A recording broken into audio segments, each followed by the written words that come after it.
And I think the reason why we have San Antonio where they are is because when Wembanyama has stayed healthy throughout this postseason, if he was injured, I don't even think that they would have gotten to this final, this Western Conference final.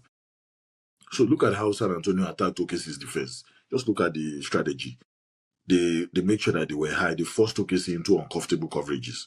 And most of those coverages were very, very uncomfortable for them. They are not used to seeing that.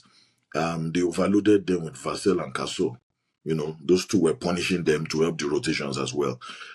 Corner threes was an emphasis for them. Champagne and Barnes, they were hitting huge shots. When Champagne came in, Champagne still had 20 points, even at the time he came in. You understand? Champagne came in, you know, at a time when I felt that he won't be able to put up so much points, but he still scored 20 points. Imagine when Wembanyama was playing from the beginning of the game at 22. Champagne came in from the bench, still at 20 points. So it shows you that Champagne was hitting it at the right time. Their corner threes were going in. Harrison Barnes was also able to help the team.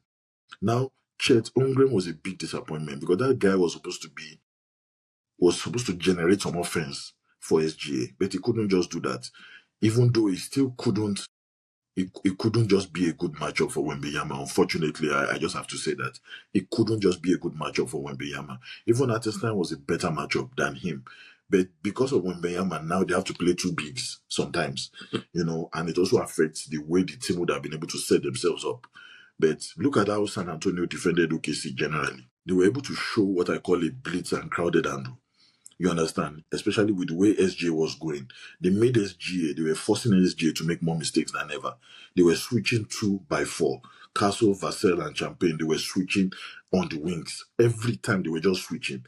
Wemby was always free, and he was roaming as a safety guy. He was a free safety guy, always roaming around, and that's what he needed to succeed. So what you needed to do was for him to be able to roam, for Wemby to be able to roam, you need Vassell, Castle, and Champagne to be able to switch on the wings. And that's the only way they were able to make it count. And these are good shooters as well.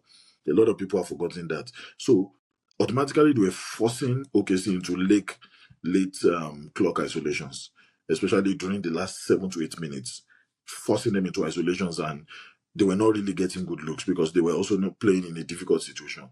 So OKC's offense, you know, stagnated in the fourth.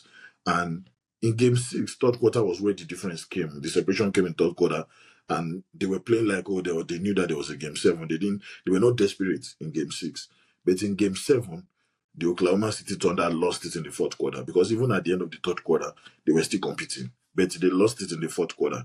And because they were at home and they have their fans, I expected something different. But I didn't get that as well. So shout out to the player-by-player analysis I did.